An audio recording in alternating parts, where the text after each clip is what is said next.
Thank you guys for coming through. It's your girl Casey from That Girl Casey, and I'm on travel assignment with my job, but I wanted to make this video really quick before either the headline like dies down or I just never get a chance to. So please excuse the way I look, but I just got out of work and I said, let me just make this video real quick. I'm using my phone. I have nothing. I mean, obviously you see that. Okay. So in October 26, 2021, NPR wrote a article saying ERs are now swamped with seriously ill patients, but many don't have COVID. And so this article was about a hospital in Michigan that this nurse director was saying she's pent up with anxiety because there's so many people in the ER. They have them on stretchers, like on the wall, like there's like in the hallway. There's pictures. If you guys want to look up the article, there's pictures, and so you see like it's really busy. And they're saying that this is happening in a lot of ERs everywhere. Or maybe not everywhere, but it's happening in a lot of ERs. So I said to myself, I was like, well, yeah. I was like, this makes a lot of sense to me. We're gonna definitely see a lot of this. So let's get into it just a little bit, okay? So now they're saying it's because of months of delayed, treatment for illnesses. Like last year, a lot of people weren't getting their checkups and things like that. Like they weren't going to the hospital for anything because everybody was afraid to go to a hospital, which I can see that being a tad part of it. But to me, I think it's something else. And I'm going to explain a little bit about why. So just a few things that they're seeing. They're seeing like respiratory illnesses, blood clots, heart conditions such as like heart attacks, of course, inflammations of heart, I'm sure is part of heart conditions, strokes, so stuff like that. So they even give you an example of a patient who came to the ER stating that his arm was like tingling and was in pain for about a week, and now he can't even like hold the cup. He can't even pick up a cup to like drink his coffee or whatever. So they give you some examples. And so you already know what I'm thinking it is. I am blaming a huge amount of this to the jab. I am. All right, so to rewind, when I was doing research on the way that this jab is made and all that, I remember seeing one doctor who I thought she was being a little hyperbolic, but the way she explained it, she was like, we're going to see a lot more people getting sick. A lot of people are going to get, affected by this jab. And I was like, that sounds like a bit much. But then when I sat back and I'm doing my research and I'm like looking and I'm thinking about biology and how the body responds to things, I'm like, actually, that's not far-fetched. To start off, we decided to mass vax this whole nation, no matter what your history is, no matter if you had COVID before, no matter anything, it's like, get the jab, get the jab, get the jab, right? So now, like I said, I've asked that question before. I said, well, if somebody had COVID, should they get the jab? And I was told, yes, it's perfectly fine. Give it to them, okay? This is why this is a problem. COVID, remember, coronavirus is a very broad virus. And like I believe I said in my last video that I made about the children, I said, coronavirus is one of the many cold viruses. Even if it isn't this strain, it's one of the many cold viruses. That's why you will find some people who didn't get COVID, who already had T3 cell immunity to it, because their bodies was already exposed to coronavirus, and they were able to make memory cells for any coronavirus that comes along.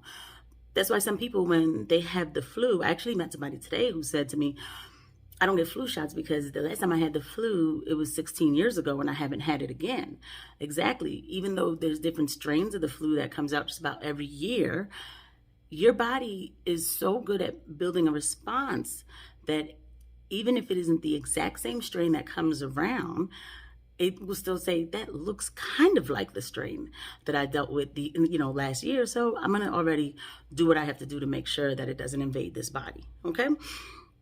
And now you gave shots to everybody. So let's talk about, might have people having respiratory, severe, maybe respiratory illness. Yes, respiratory infections. Well, they're not going to say it's COVID.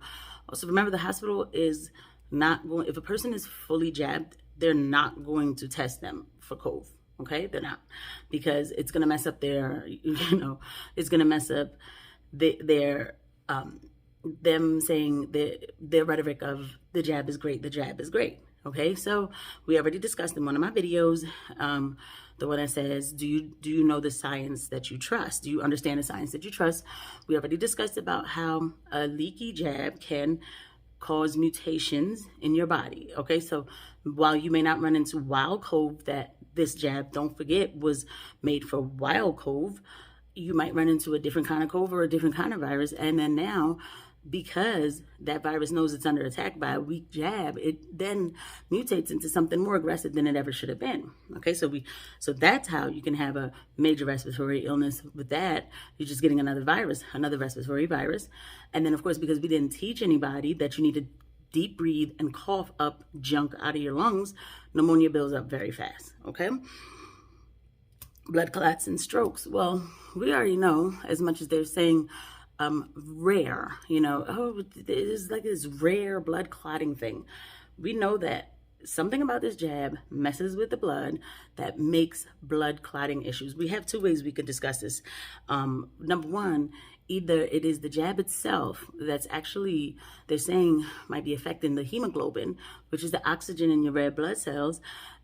So it affects the shape, which could kind of cause the blood to coagulate. When blood coagulates, it makes a clot, and then clots lodge wherever.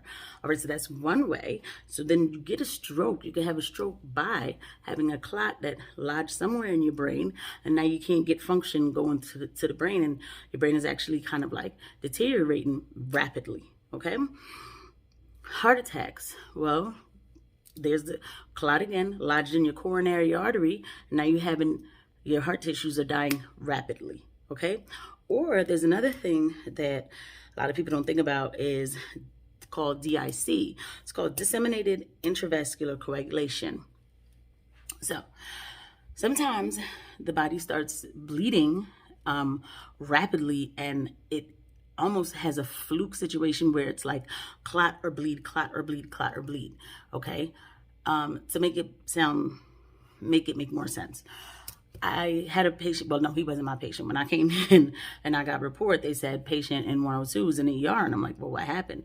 The patient sustained a fall overnight. When he sustained the fall, he must have caught like a hematoma. He started bleeding somewhere like in his head or something. And it caused his body to go into a DIC, where the bleeding was so fast that the body starts to like throw clots. It just starts throwing clots. And that can be very dangerous, because once again, clots can lodge into blood vessels, into veins and arteries, and then back to that stroke thing, and we're back to that heart attack thing. So that's something that can cause those kind of issues. And that can even be caused, so you're probably like, well, how can a jab cause that? So don't forget that a lot of people have been jabbed with a jab or something that they already been exposed to. They might not even know they've been exposed to it, because you didn't have to get that sick with COVID. So now you already have antibodies, and then you have a jab that went in and put spike proteins on your cells. Proteins are looked at as antigens. So your body now already has a bunch of antibodies to COVID, and then you added more. So now your body is attacking not just the spike protein that you just put there, it starts to attack your own cells, and it attacks your tissues, and tissues are organs, okay? Then you can get into a bleeding situation, which now you're bleeding inside your body, and you're going into a cytotoxic reaction, which can now cause that disseminated intravascular coagulation, where now you're just throwing clots everywhere. And these are just a few of the, and so like I was saying, these are just like a few things that we aren't allowed to discuss. We're supposed to act like it's so rare. it's so rare, but you're not supposed to mass vaccinate for such a broad virus. It's not like the measles that, like, doesn't come around as much. There was like one wild measles strain, that kind of thing. Excuse me. So now, so yeah, so like I wanted to put this down, just like a quick discussion about how, yeah, the hospitals are going to be very busy. They're going to be very busy. They're going to be busy with people who are very sick, with different situations, with respiratory illnesses that are worse than COVID. I've already heard people saying like, oh my gosh, so-and-so was so sick, but when they tested him, he was negative for coronavirus. But guess what? It was the flu, and the flu probably shouldn't even have attacked that person as hard as it did. But there we go again, leaky vaccine. We're going to see these things happen. I'm not going to say every hospital is going to have this big line around the corner.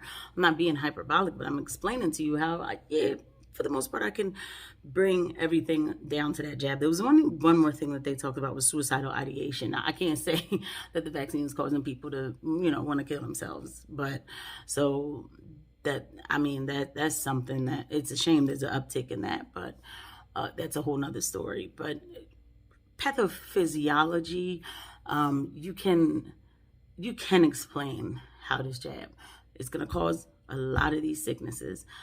And I'll have another video with better explanation, with pictures and everything else. I just needed to put this down tonight. All right, guys.